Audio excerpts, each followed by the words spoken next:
You know, Rachel, you know what I always love about journalism? What do you love? I love it when when we talk to journalists and they wear their company logo on their shirt when when they guest here. I love it. It's the brand awareness. It's important. And Uh, that's exactly what Scott Wheeler from The Athletic is doing today. Scott, how are you in your athletic sweater? Just I'm coming in hot. I'm doing well. I guess I should get some New York Times merch at this point, eh? Why haven't they sent any of that my way? I just think that the clearly the athletic empire is crumbling here. You haven't gotten your merch up right away. Like Mhm. that merger happened, however many months ago. Yeah. I did just get a, Falling na- a behind. nice I did just get a nice little knapsack in the mail from them with the logo on it. They take care of us. I swear to God, half my wardrobe is sweaters and t-shirts from over the years. So uh, It's That's honestly, I feel that like working in sports, you just get handed like all manner of stuff. And like, I still have a bunch of my New Jersey stuff. I have all of when I left the Canucks, I kept all the skate stuff because it's nice. The yeah. rest of it, I was like, no, yeah, we're done here. But I've got I feel like I've got an OHL T-shirt that they sent me when they started doing merch, and I've worn it to a couple of beer league games before. And you'll get the like, "Oh, did you play in the league?" And it's like, no. I mean, they don't have to know that. Just go for it. Yeah, Make them believe make them believe what you want them to believe. That's perfect. But here we are. It's the best time of the year, I think, for you. This is it, your it this is your truly Super is. Bowl, man. Yeah, this is it. This and the draft are my go times. Certainly, I would say December, January, because I do my 32 prospect pool rankings in January, and that's right. probably the craziest workload of the year is January. But really, May, June, and December, January are my. You're right. My Super Bowls, my Stanley Cups, whatever. Absolutely. Well, here we are. It's the World Juniors, man. Obviously, yesterday the big news was Matthew Poitras, being added to the team. That or to Team Canada at least. That was somewhat of a surprising move, or at least it would have been a surprising move, maybe a month or two ago. Yeah. Now it seems like the right decision. Seemed like let's just tee up this year. Let's get into it. Let's talk about basically what to expect from this year's World Juniors. Yeah, I mean it's in a bit of an unconventional year, even with the addition of Poitras. This Team Canada just doesn't really have the look and feel to it of some of the Team Canadas that we've seen in recent years. They don't have this outside of Macklin Celebrini and probably arguably Matt Savoy as well at the very top of the lineup at forward. There isn't a lot of sort of star power, if you will. They want to win this tournament by playing four lines deep and three deep pairings deep and potentially running all their goalies, and that's never a good sign. When you start talking That's about not a good depth, idea. Yeah. when you start talking about depth, it normally means that you're compensating for something else, and that's how this Team Canada feels. I think on defense they're really well positioned. Tristan Luneau is going to play when it matters, probably 30 minutes a night, and he's awesome. Like he looked a clear cut above everybody else in Oakville last week at their selection camp. Denton Mateychuk has a season-long point streak going in the WHL entering this tournament. So they've got some horses on the back end. Celebrini's going to be good. Matt Savoy is going to be good. Jordan Dumais is going to be good on the power play and make things happen offensively. But they're going to need basically all of their top players to be stars. Just because you look across the ice at what the Swedes are bringing, especially on their back end, the Swedes have 7 like legitimate A minus prospects coming on D. Jacob Norin maybe being the lone exception, and even Norin is a returnee for them. So they're stacked on defense. They've got a really strong sort of deep forward group. They've got an excellent goalie in Hugo Havelid, who's been a stud Oh yeah. internationally in this age group. And then the Americans have 2 of the best young goalies in college hockey, right? And that's going to be a huge battle. I'm fascinated to see how that plays out. Trey Augustine has played at the World Juniors and at 2 U18 Worlds. He actually started for this coaching staff at U18 World, well, members of this coaching staff at U18 Worlds as an underager, as a 16-year-old. So they've got that. They've got Jacob Fowler, who's been absolutely lights out at Boston this year and really has actually probably debatably outplayed Trey Augustine. And then at forward, this is as talented a group as even without Logan Cooley, who's obviously sticking in Arizona. This is as talented an American group as they've had in years, really. They had that excellent team a few years ago where They had guys like Trevor Zegras and Arthur Kaliev playing on the third and fourth line, and Nick Robertson and Shane Pinto playing a little higher up the lineup. And that team was really deep at forward. Bobby Brink was on that team. But this group is for the Americans in particular is really strong. So they're my sort of tentative favorites. But I think any of those big three, it's a big step back for the Finns this year. They're missing Aaron Kiviharju and Jesse Nurmi to injuries. They're missing Topi Rani, who's under a criminal investigation for rape in Finland at the moment. So that's a returnee in Rani and two other key pieces in Nurmi and Kiviharju due to injuries. So the Finns already with a little bit of a watered down age group as is are going to be even thinner than they were hoping to be. They also didn't get Joakim Kemmel back from Nashville. So the Finns are going to be in tough, I think, but the other three of the traditional superpowers should all be really competitive. And the Canada-Sweden game is probably going to be the best game of round robin. Okay, so let's talk about you. You mentioned kind of guys that are missing, and so Canada gets Matty Poitras back, but we obviously know they're not getting the guy back in Connor Bedard because the over-under on points per game for him would probably be like 4.5. I think he might win the tournament himself, but there's another guy I think we should kind of talk about, and that's Adam Fantilli. Yeah. He's playing fourth line left wing. Columbus is doing I don't even know what with their young players. As a guy who watches junior hockey and scouts and world juniors, you see Boston send Matthew Poitras back, and he's playing way higher up the lineup and way more consistently. Do you think that there's merit to sending Adam Fantilli to the World Juniors? Would that be best for his development, given kind of what's happened this year in Columbus? Yeah, that's a tough one. We knew they weren't going to get Shane Wright. We knew pretty early on, once Kevin Korchinski started playing 20 minutes a night, that even Kevin Korchinski, who I think that coming into the season they were hopeful that they would have back as their lone returnee on the blue line, we knew that was probably unlikely. Zach Benson, once he scored in back-to-back games this week, I think that was ruled out. And they'd already talked even prior to that about how it was sort of unlikely that they'd lend him just because of how consistent he's been for them. Fantilli's an interesting one. I do think he's beyond this level. I know we didn't get to see him at his best in this tournament, and he obviously started high in Canada's lineup in Halifax last year and then finished. I actually thought he played really, really well in sort of a depth role throughout that tournament once they moved him down to the third, fourth line there. But then he's played at Men's Worlds, and he's checked some other boxes along the way. He's been good, I think. I've really liked the way that Adam has played for that team. They have been bouncing him oddly. I would agree. Sort of around that lineup, he's playing with Johnny one night, and then he's playing on the fourth line the next night. And obviously we saw what happened with Kent Johnson and them sending Kent to the AHL. And I've spoken with people in that organization about it and tried to just sort of wrap my head around it. And I know in Kent's case, they just felt that he hadn't, not that he hadn't played well in camp, but that maybe his attitude, he sort of showed up at camp expecting to kind of be the guy there and to take a big step. And they just wanted to they wanted to send a message, but they wanted him to sort of work for it a little, I think. And he went down to the AHL and obviously did that. In Adam's case, in Adam's case, I mean, going to the World Juniors and playing for Canada, I think would be great for him. He'd get to light it up. He'd be, if not the best player in the tournament, then certainly one of the 2 or 3 best players in the tournament. I think Cutter Gauthier and Lane Hudson and a few others are going to do some damage as well this year. But yeah, I mean, selfishly, I would have loved for him to be there. I'm not sure there's a ton to gain from it. I think they just need to play him more in Columbus. At this point, that roster is what it is. You know that you're a fringe, if you're lucky, sort of 9, 10, 11 seed in the East. There's a chance you're another top 10 pick team and sort of a lottery team as well.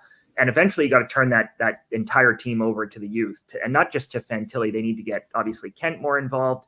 Marchenko, I think they've actually done a really good job with. He's been the PP1 and played high in that lineup.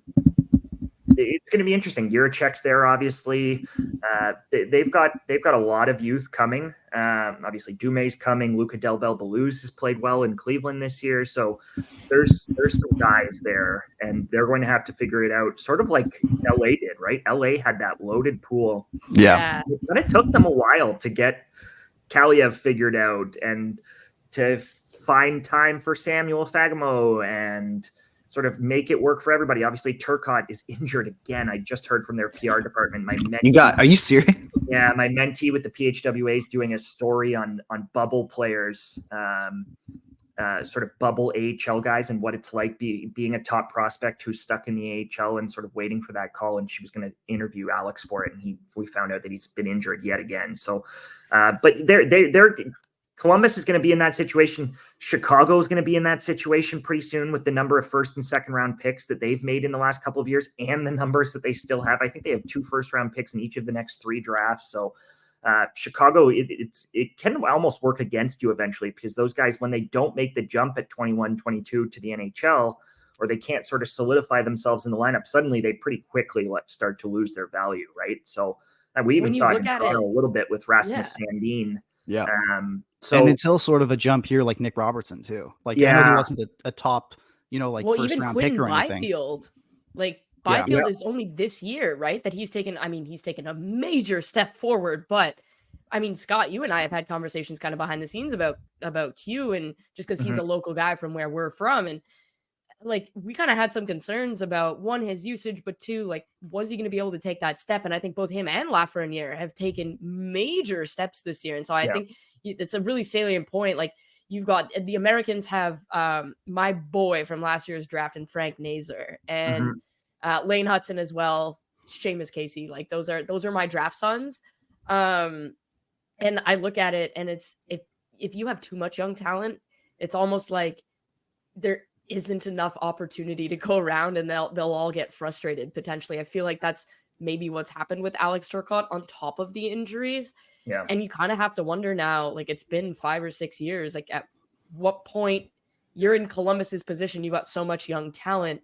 At what point do you say, like, Boone Jenner, move over? And I don't, like, who else you have playing in your lineup? Sean Corrali, like, sorry, but those lineup spots don't belong to you anymore. They go to guys like Luca Del Belbaluz, and on the back end, like acquiring Ivan Provorov when you've got guys like Nick Blankenburg and Denton Matejchuk and David Jiricek. It's like, what are you doing? Yeah. No, they're going to have to figure that out pretty quickly here. Because suddenly those guys start to not look the same, and they start to not feel it, and they don't get enough puck touches, and they're not involved in the sort of spots like Kent Johnson has to be on PP1, right? Like that just has, and whether or not he's earned it, eventually you got to just give him some runway to figure his game out and to find his groove in the NHL. And I think with a player of Kent's talent, they almost always do. Like, it would be pretty shocking to see Kent fail if he's put in a position for long enough to succeed. Whereas it's quite possible for Kent to fail if he doesn't get those looks at some point, right? So, I've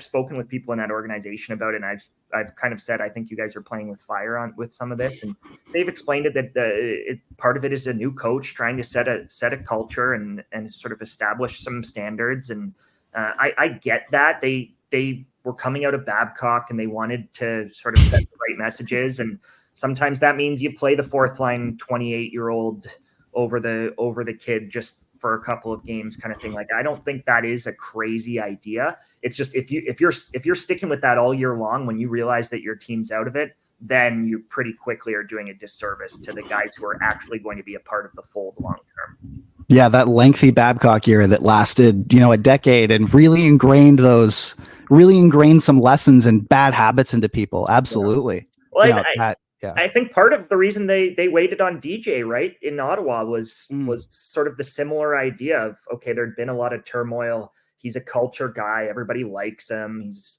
nice to the media, and he's a friendly face. And I think that played a factor in why Pascal Vincent was hired. And I think it played a factor with DJ too, right? I love the French pronunciation there. Pascal Vincent. Yeah, it's that French immersion, 12 years of it, and then 4 years in Ottawa. I consider myself bilingual here. Exactly. And the thing with Columbus too is a lot of teams, they have to maybe anticipate that one of their top young players, perhaps a Cole Sillinger of such, dates like an international pop star, and then they have a messy breakup, and she, out of spite, becomes like the biggest celebrity involved in with the NHL. And then every time he goes to a visiting place, they play her music over the PA during every game. Yeah, that's never ideal. Never Yeah. ideal. I think teams need to start planning against that, just to make sure that none of because that can really hamper development right there, I think. Okay, so let's get back to the World Juniors, which is like the big okay, thing. fine. Okay, Scott, last week, you and I talking about development camp, or it might have been a couple weeks ago. We talked about kind of the bottom end of the lineup and how you and I kind of wanted to see a line Easton Cowan, Denver Barkey, and Paul Ledwinski, because the established chemistry between Cowan and Barkey is very obvious. And then Ledwinski is kind of that like Swiss Army knife. He can play up the lineup, he can play down the lineup, and those three players are never going to cheat you for effort. And I get that. They didn't end up taking two of those players. But I think more importantly, something that I wanted to ask you about is, does Canada's philosophy of having like a 4-line sort of NHL built team get in the way of them selecting the best players? Because I can't help but notice that like 4 of the top 5 WHL scorers are eligible for this team and got left at home. And it's like, if this team has issues scoring, is it because we decided we were taking penalty killers? Yeah, I think it's done them some damage in the past. There have been years where I've been really, really critical of the way that Hockey Canada has constructed its teams. Some of it is the involvement of the people who are involved. Like we knew when Dale Hunter and Mark Hunter finally got their year in charge that it was going to look a certain type of way, right? Like every coach has their imprint. This year's group, I thought that Barkey had warranted a look based off of the way that he's played in London, his value on the penalty kill, the energy he brings, his camp. He had a great selection camp. They were speaking very highly of him. He had a goal and an assist in the first U Sports game. I think he needed to have 2 really good U Sports games to make that team. It's hard as an 18-year-old. And then I think the thing that worked even more than that worked against a guy like Barkey in particular was just how small this Canadian group is up front. They obviously brought Owen Allard for one reason, right? He's a 6'2", 200+ pound kid. He's the only forward on the team who's over 200 pounds, and he's a great skater. And he's an unconventional choice for sure. I know even there were people in the Sioux with his club team that were a little surprised that he got invited to camp. He kind of joked with us that he didn't even think Hockey Canada was watching him. Like he didn't even know until he got the call inviting him to selection camp that this was even an option for him, and now he's on the team, right? So yeah, there were less like surprises. Crystal kind of. Yeah. With Crystal and with Height in particular, both those guys didn't play well at U18 Worlds last spring, and I know whether rightly or wrongly, Hockey Canada, they care about that. The way that guys perform for them internationally, it carries over for them. So Crystal, I mean, he started at the top of Canada's lineup in Switzerland and finished on the 4th line, and just didn't play well at U18 Worlds. He's an 18-year-old. Height, same thing. He got called over late as a late addition when Prince George got eliminated from the WHL playoffs, and they were really excited about him. He was going to step in and be a top 6 center for them at U18 Worlds, and then he just didn't look the part. Obviously, he's 2 points per game in the WHL right now, so it's one of those things where even if he wasn't maybe in the picture for you, he probably warranted an invite. I felt the same way about Hunter Brustevich and the American team. Even if they felt like he wasn't going to be a part of their 6 in the end, if this is a merit-based thing, he probably at least deserved a look. He couldn't have played any better. This is Brustevich I'm talking about. He couldn't have played any better in the OHL to start the year. Like, he couldn't have done anything more to get an invite, right? So I do think it can send a poor message when you at least don't give those guys an invite. But in both cases, I think both teams wanted really small camps this year. Canada brought a lot fewer players to their camp than they usually do. I think part of that is cost related. Hockey Canada is tight on money these days. Why? Why is that? Yeah. I'm sure we'll get into that once they hopefully make somebody available post tournament like they usually do to get an update on the investigation and all that, because it's overdue. But I mean, Height and Crystal's case, they can both play next year too, right? Like I think we all expect that they're going to be big parts of next year's team. I think they just felt with their sort of around the edges, they wanted a little bit more size. That's why Carson Raykop's on the team. That's why Owen Allard's on the team. That's why Matthew Wood's on the team. They've got a lot of small forwards. Matt Savoy's small. Jordan Dumais small. If they brought Denver Barkey would have been the smallest of the bunch. He's like 150 pounds. And you see him at the rink and you're like, oh my God, you're going to have to get bigger. You're going to have to get bigger. But no, yeah. Maybe I think I would have liked to see Barkey make the team over a player like Allard, even with knowing that they would have been a little bit smaller had they gone that route. But like, I mean, they've done it in the past. Zach Ostapchuk played a big role for Canada at 2 World Juniors as just a big guy who could skate, who played 12 minutes a night. So I don't think bringing Allard over Pite or Cristal or whoever else is going to be a backbreaker for this team. I ultimately think Canada is just going to go as far as their goaltending will take them in this tournament. And on that front, at least they've got the 3 best goalies. I think they picked the 3 best goalies, which is still a huge question mark. No, absolutely. I find that, I don't know, like this year, there's just last year, I mean, obviously there was there were a lot of huge talents on Canada, like obviously there was the Connor Bedard, there was the Adam Fantilli. Yeah. You can go down that list, even like Brant Clark, just guys who are, and I wouldn't call Brant Clark a generational talent, but I mean, like just like there's a lot of hype around these guys. I feel like there's not as much this year. Like it seems like, yeah. And even then, like, it seems like there's not a ton of like maybe name recognition of these guys, because last year you could have, the average guy could name, like Canada's entire top 6. I was there at the World Juniors alongside you. And, I was in, I kind of felt like the, what's a polar bear doing in, what's it called? Like Arkansas meme or whatever, where it's just like, what am I doing here? But like at the same time, I knew these guys because they're connected to teams. There's a lot of unknown here. Is there someone on Canada, I guess, that like could maybe sort of make a name for themselves here, or that you think could be sort of a sleeper? It shouldn't be a sleeper at this point because of what he's done in the queue, but Jordan Dumais, I think, has an opportunity here to be a stud and to silence some people. And there are still doubters surrounding Jordan Dumais, even after 140 points in the queue last year. There are still scouts who think, is it just size? He's not the greatest skater. He doesn't work hard. I think that he doesn't work hard stuff is bunk, honestly. And I've spoken to the guys in Halifax about that. Really, Sylvain Favreau and that staff for 3 years now. He's led that team 3 years in a row in takeaways. He gets after it when he wants to. He's not a kid who burns energy just to burn energy. He will stand around out there and glide out there. But when he does need to work, he'll get after it and he'll get up and under sticks. And then offensively, just you could see it in camp right away. As soon as him and Macklin Celebrini were on the ice, virtually everybody else on Team Canada struggled against that U Sports team. And the only 2 guys who were out there making plays against the 23, 24, 25-year-olds on that U Sports team were Dumais and Celebrini. And with Dumais, it's just how quickly he executes. Like, it's on his stick and off his stick. The little one-touch passes through triangles, all of that stuff is just so refined and ahead of where most defenders are at this level. So I think he's going to make a lot of really quick, sort of high-level NHL-level passes that are going to sort of take people out of their seats, some highlights. And then on the power play, he should do some damage. He should be a big part of that line if they keep him with Celebrini, which I think could be a top line in the tournament.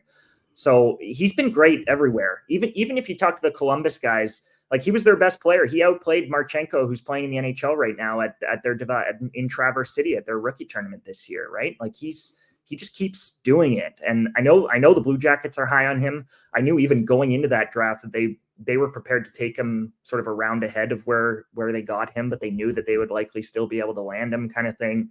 So I think he's got a chance to not like lead the tournament in scoring. I think some of the Americans, because that group that the Americans is playing in is softer, I think you're going to see some of those American kids put up some numbers. But on the Canada side, I think Dumais, I mean, everybody knows Celebrini, but I think Dumais is going to be right there with them in terms of talent level and playmaking ability and smarts out there and all of that. So he's a kid who I could see sort of grabbing some limelight.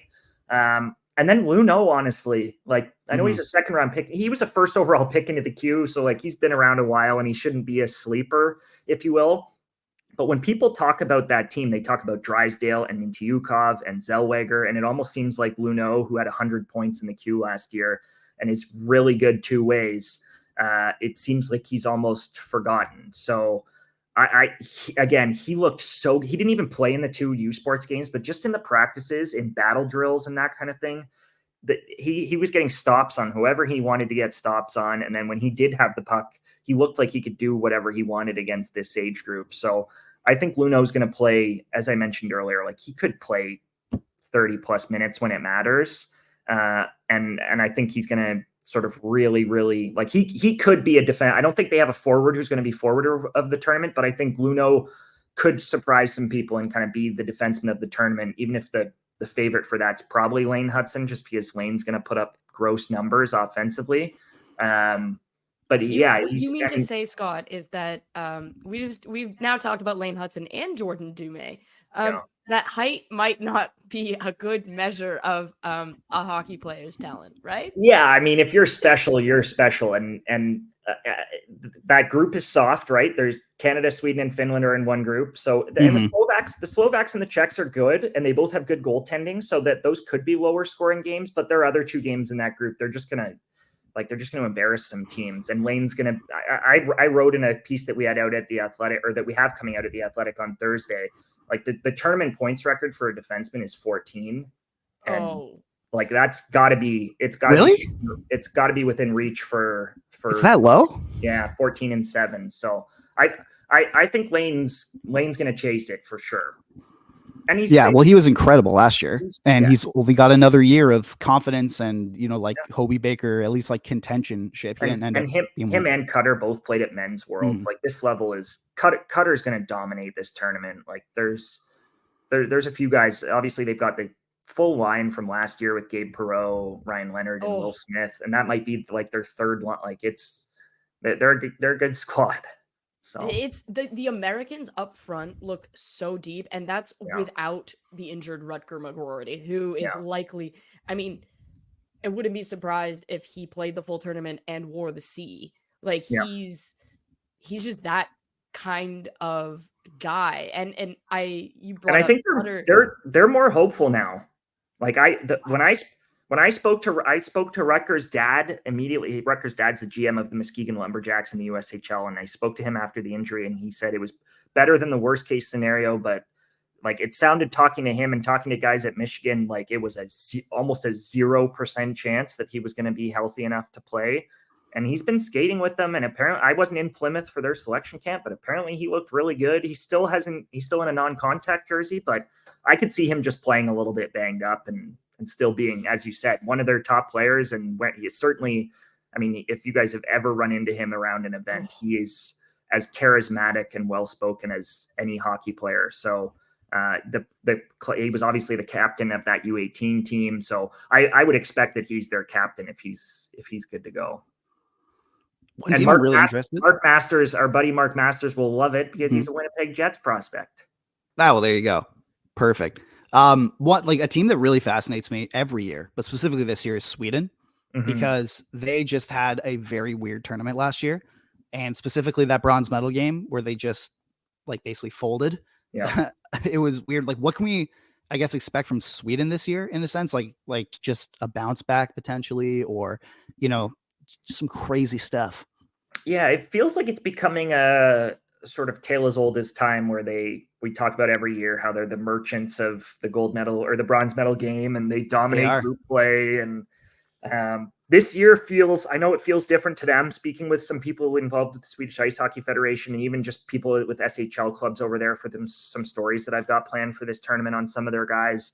I know they're talking there in the media, and like this is like not a historic team, but a contender on home ice to win gold, which would be pretty special for that group. And obviously this is an age group that took it to the US at U18 Worlds, a very talented US team at U18 Worlds, with Jonathan Lekkerimaki being the star of that tournament, and Liam Ogren, Noah Ostlund, this decor. I mean, the defense is impressive. Like the 2 Vancouver kids, Pettersson and Willander, are legit two-way guys. Axel Sandin Pellikka should be right up there with sort of the top offensive defenseman in the tournament. Matthias Havlid and Elias Salamonson were both supposed to play in last year's tournament, but had to miss it due to injuries. So they'd technically both be returnees. Salamonson has been unreal for Skellefteå in the SHL this year. Havlid has been the captain and sort of a leader with this age group all the way up. They named their captains today, and he's not one of them, but it's a really, really good blue line. And then up front, I think they've got enough with Östlund, Ogren, and Lekkerimäki, who played together with Djurgårdens for years. With Bistedt, who was great in last year's tournament, the Sharks first rounder. Oscar Pedersen is the Sens pick is a very good player at this level. I'm not sure whether he's going to be an NHLer, but a very good junior player at this level. And he's 19. Fabian Wagner is a returnee. They've got their top line from U18 Worlds this spring that's going to be reunited with Otto Stenberg and David Edstrom and Felix Unger Sorum. They were outstanding at U18 Worlds. So they're dangerous. And I like them. I know everybody always seems to pick them to medal, and they often don't, but it feels this year like they're a legit like gold or silver contender. It feels like this is the first time. And that's without Leo Carlson, right? Yeah. Yeah. I was going to say, and they don't even have, like, if you look at it, the Americans are missing Cooley. That's their guy. The Swedes are missing Carlson. That's their guy. And they're missing Kalle Odelius on the blue line as well. He would have been a returnee.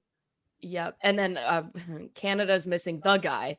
Yeah. It feels like each team this year is missing one legit star, like somebody that would have been a candidate for MVP of the tournament. And then obviously Canada's missing the guy who straight up would have ruined the tournament for everybody.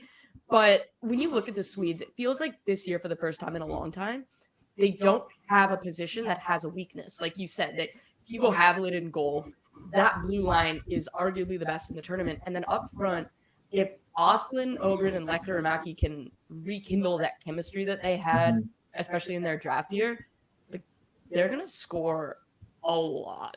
Like, I feel like that gets underrated. And like you said, they're bringing that whole line from the U18. So they've got two lines theoretically that have a ton of experience, like chemistry-wise, playing together. Yeah. And in a small tournament like this, that can be a huge difference maker. What have you seen out of the Lekkerimäki, Ogren, Östlund kind of trio that gives you the confidence that they can run with the big dogs of like the Cutter Gauthier, Gabe Perreault types in the tournament?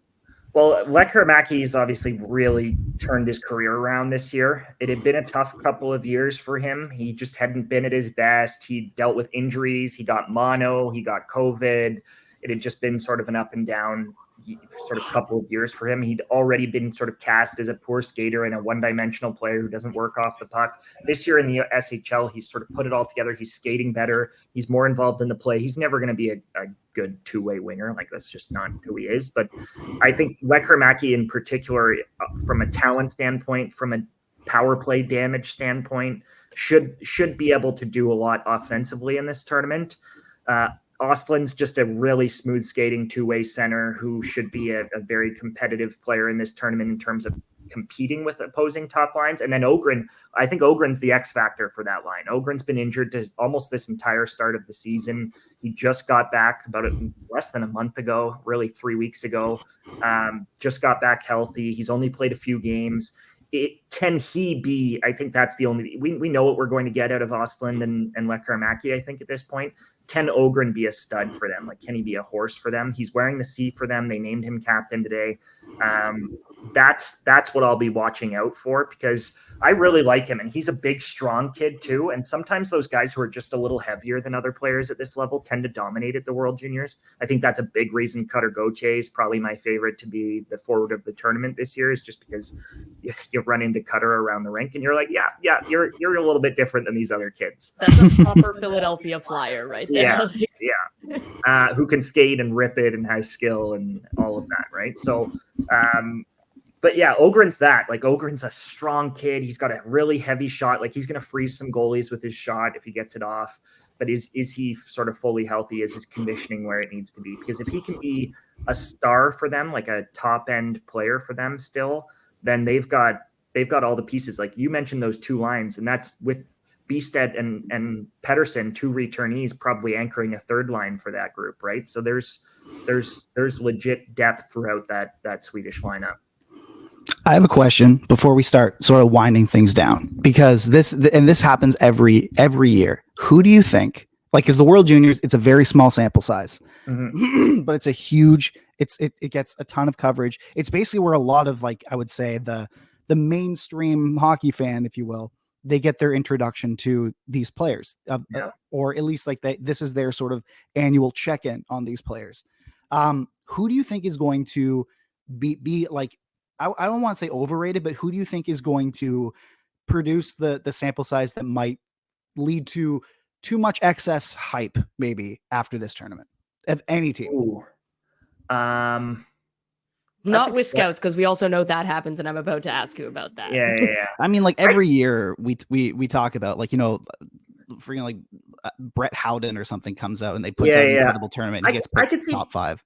I could see Dvorsky doing that for the Slovaks. This Slovak team is, even without Slavkovsky and Nemec, this is a really strong age group for the Slovaks. But he, as an 18-year-old, has sort of lost a little bit of his cachet this year. He just struggled in the SHL, and then he went over. He's in the OHL in Sudbury now, playing on a line that just with David Goyette and Quentin Musty that just practically toys with OHL opposition. I've texted people in the OHL about it, and they're like, "There's nothing we can do about it." So I routinely talk with Zulich's daughter all the time, and because we're good friends from university.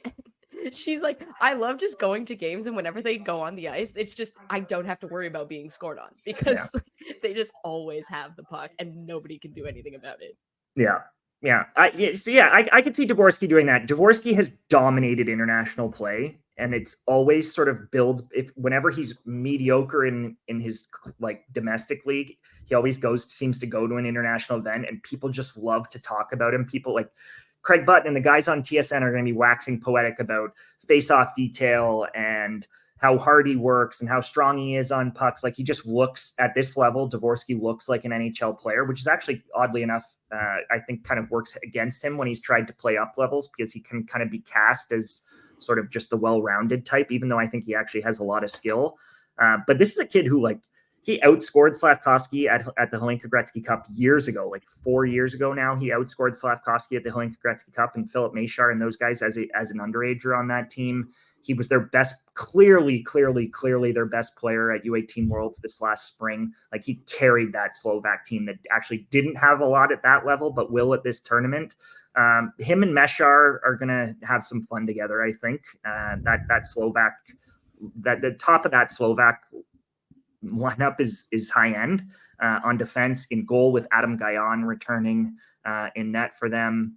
But Dvorsky, he always shows out at this tournament, and he's a likable player. Like, scouts just enjoy watching him play, and he's a two-way guy, and he competes, and he doesn't have a ton of pace and skate. I know he's worked hard to build his skating and that, but I could see him having a tournament and being on a really good tournament, being on the media all-star team and getting a lot of buzz, and then sort of still maybe not becoming the player in the NHL that I think people hoped that he would be 2 or 3 years ago, kind of thing. Okay, so that's a great transition into what I wanted to ask you about, because we know, and I've sat in scouts rooms and heard this to the point where, like, I feel like I was growing gray hair, where it was like, he's having a fantastic season, but he wasn't good at the U18, so we got to knock him down 10 spots. It's just like the most ridiculous thing. How do you, Scott Wheeler, the scout, weigh the performances at tournaments like this versus in-season play? Do you look for anything in these tournaments in particular or something like that? Because I feel like definitely on the team side of it, I have experienced it. They weigh the U18s and the World Juniors so heavily, and I'm just like, man, you pay scouts to scout all season. Why are you throwing all of that out? So how do you sort of weigh it in your process, whether it's for a draft eligible or for your prospect pool rankings? Do you weigh it kind of differently? How much differently? Like, will it supersede the season play kind of thing? I think it can be a good measuring stick for roles. These teams do tend, especially the Canadian and American teams, they do tend to kind of look like how an NHL roster is constructed in terms of just where guys slot. So you get a good sense that way. Sometimes these guys are playing in the like when you're scouting a kid in the SHL back home, he's not playing. He's playing in a fourth line role. He's playing 9 minutes a night, whatever. He's not playing in the role that he needs to be imagined in. Then he comes to a tournament like this. He's slotted differently. He's played to his strengths because the roster just sort of fits around him better. So I think it can be good that way. You get to get a look at, especially the guys who've been playing pro. The junior guys, they all get to play power play, and you get to see them in those roles regardless. But the Swedes and even some of the makeup with some of the college kids and where they start to slot and how they look in sort of penalty killing roles and that kind of a thing, I think can be interesting. Other than that, it's not a huge barometer for me. Certainly at the high end and at the low end, like if a guy really disappoints, unless he's injured, I will definitely take note of that. And at the high end, if a guy really impresses, it's something. I think it is a notch in the belt. It is something, but you got to be really careful, right? Because it's I would argue where the most mistakes happen in terms of teams getting a little too excited. I think we saw it with Slavkovsky and his international play relative to his domestic play. I think we saw it with Philip Broberg and what's ongoing in Edmonton as he sort of struggles to find a role for himself. He was tremendous for Sweden internationally in his draft year. I think we saw it with Vasily Podkolzin and how good he was at three different international events for Podkolzin in his draft year, right? And more often than not, I think those guys, they're more often than not sort of overrated rather than underrated. I do think on the flip side, there's value to be found in guys who don't play well at the tournament at least in the draft year. So let's say at U18 Worlds more than at the World Juniors. But I think there's value in looking at Andrew Cristal not clicking last year. And if you're the Washington Capitals, saying, great, if people don't want to take Andrew Cristal because he was bad at U18 Worlds, then we'll take him kind of thing. Exactly what happened. Yeah. So there's some of that, but you just have to be so careful not to get too excited, because then suddenly these guys go back to the SHL and they're back to playing 9 minutes a night and they look a little different, right? So certainly there's guys who are cut above that you just know coming in are going to be good. Like Axel Sandin Pellikka has scored 9 goals in the SHL this year. Yeah, he's different. Like we don't need to see him play well at this tournament to know that he's good. There are other guys who are playing in lesser roles that I'm looking forward to seeing more of. Very cool. All right, Scott. Well, thank you so much for joining us. Obviously, you're on vacation because you're ready to sort of hop into the World Juniors here, as you should. It's going to be a blast. Anything you want to plug? You made it through all the wings. You got this camera. Anything you want to plug before we head out here? No, not really. We're just going to have a ton of nothing coverage. Of note. We're going to have a ton of coverage. Like I've done interviews for like 9 or 10 stories that I'm excited to tell, and I've made a bunch of phone calls. Now I just got to get over there and speak to the kids and write them. And there's some really interesting stories in this tournament, so I'm excited to introduce people to some new faces. And yeah, I was hoping selfishly that James Haggins was going to be over there. That would have been nice for me. Oh, me too. I wanted to see that. That's kind of the one bummer, but and I'm working on a big feature on James Haggins that we were planning to run during the World Juniors, so the content took a hit. But no, there's nothing really to plug. The pool rankings, I guess, are the next big project for me, right? That'll be out, sort of start rolling out in January. So that's a mammoth. And for your Leafs audience, at least, because I know you guys are both Toronto people, it's not looking good. I mean, that's not why. What happened? There's a tease. Predictably, the prospect pool is starting to take a hit.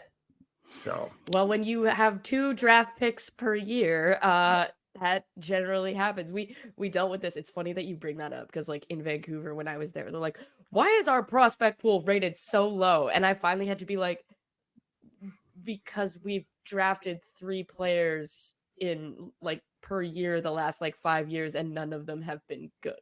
Yeah. Like that's why. It's one of those things, right? You trade away picks. It's like the Pittsburgh Penguins prospects. Like, of course they're not very good. They don't have any picks, which quickly before you go, what's going on with Owen Pickering? Yeah, I've actually got a story coming on Owen. I've been working on that for a while. He's another one that I was hoping would be over there just because he's a fascinating story, fascinating kid, really sort of nerdy type of kid, like just not your typical hockey player. I'm a big fan of him. But yeah, just didn't play well. Like, he was injured to start the year. He missed Pittsburgh's development camp. He wasn't in Buffalo for their prospects tournament. Then he went back. He was bad in really struggled in the AHL last year after a call up at the end of his WHL season, and then just got back and didn't really look like they thought he was going to look, and hasn't actually played all that well, even though he's a captain in that league and 6'4" and he can really skate. Like, he made sense as a guy that they would, in theory, love to have, right? I think they expected him in the summertime. If you'd asked them, he was on the team kind of thing. So him and then the play of Jagger Furcus in camp were kind of the two that I expected to be there. And then Furcus was just invisible in the 2 U Sports games. And sometimes you got to make tough decisions that way. And he was another smaller winger. But Pickering, like, he's 6'4", he can skate. He has played really well. Part of the reason he was drafted so high in the first round was what we were talking about, was the international play. Like, he was a stud in his U18s for Hockey Canada, right? So then they've typically gone back to that. Well, I think a big reason that Braden Yager's on the team over some of the other bubble guys at camp is that Braden Yager's played well for Hockey Canada in the past, right? So, and that's another Pittsburgh guy, right? So, yeah, Pickering's a weird one. Like, he's just hasn't been able to put it all together. He's been banged up. He hasn't been able to add weight. Like, you see him, and I'm sure you guys have both run into him. Like, he's a super lanky, oh, he's as thin guy. as me. Yeah. So I don't know what he's going to be. Like, if he fills out, there's an NHL defenseman there, I think, for sure. But some guys, like, they can't add the weight, and then it just doesn't come together for them. So it'll be interesting. I've spoken with his strength coach for this story I'm doing, and it's hard for him. Like, he just can't seem to change the way that his body looks. Brant Clark's the same way. Like, Brant Clark is going to just be looking weird out there. Like, that's just who Brant Clark is. Like, he's just going to be looking weird. Yeah. You look at that, guys like have issues putting on weight. Like, Marner struggled for the longest time. Johnny Gaudreau is still like 160 pounds. Like, they're small guys, but I remember in their draft year, like, the debate within scouts, like hockey circles, like all of that, like, was Pickering going to be like a top 10 guy? And it was like, okay, but if he isn't able to put on weight, like, that's going to be a problem. And it's kind of become one. And so it's kind of interesting to see, like, a guy like Owen Pickering gets the benefit of the doubt because he's 6'4", but a guy like Lane Hudson isn't 6'4" and doesn't get the benefit of the doubt. And I think if you were picking right now, we know which one you would select. I don't know if you guys are aware, but Logan Stankoven has been pretty good in the AHL this year. Pretty good. Yeah. Exactly. Well, thanks so much for joining, Scott. This was awesome. Great to chat with you. You're doing great work. We love to read it. Everyone go obviously check him out at The Athletic. And, it's going to be a great tournament. Follow the coverage, and also make sure to send him copious amounts of hate DMs and replies when he posts your team's prospect pool roundup, because obviously he's biased against your team. Everyone knows that. So specifically your favorite team, whoever you are, your team's the one I don't like. Absolutely. And as you should, because the person listening to this is a bad person as well. All right. On that note, we will bid you farewell, Scott. Thanks for joining, and happy holidays. Back at you guys. Thanks for having me. Keep killing it with the pod.